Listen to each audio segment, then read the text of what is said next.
আসলে আমরা আমরা মনে করি ঠিক আছে ক্ষমতা সুযোগ চাই না, আজ আছি কাল নাও থাকতে পারি। আমরা এই আদর্শে আমাদের নেতারা এই আদর্শে আমাদের শিক্ষা দিতে আমাদেরকে সেই শিক্ষায় আমরা রাজনীতি করি।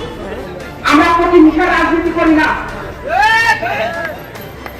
আমাদের অঞ্চলে দেখেন আমরা বিএনপি যারা করি আমরা কি নির্বাচন প্রত্যাশিত দেখেন। আমার এক ভাই বলে গেলেন যে আমার কাছ থেকে 2,65,000 টাকা নিতে আমার কাছ থেকে ক্ষমতা কারো মানে ক্ষমতা।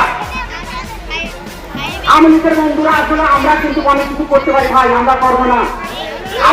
আমরা মনে করি ভাই আমরা এক সমাজে এক গোত্রে এক গ্রামে বসবাস করবো, এটাই মনে করি আমরা। আমরা প্রতিহিংসার রাজনীতি করতে পারি কিন্তু আমাদের নেতারা নিশ্চয়ই আমরা প্রতিহিংসার রাজনীতি করবো না। বুঝে যান ভাই, মানুষ মরণশীল, আমরা দুনিয়া ছেড়ে একদিন সবাই চলে যাবো। রাজনীতি খানিকের রাজনীতি আপনারা এরা স্থায়ী করার চেষ্টা করেছিলেন। দেখেন আল্লাহ তাআলাকে কি গর্ব একটা আশ্চর্য, শেখ হাসিনা ভাই আওয়ামী লীগের প্রধান বাংলাদেশ থেকে পলায়ে যেতে বাধ্য হলেন।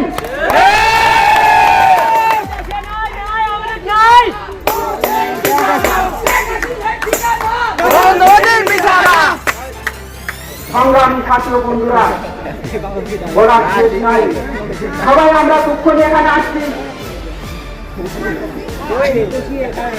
আমরা সবাই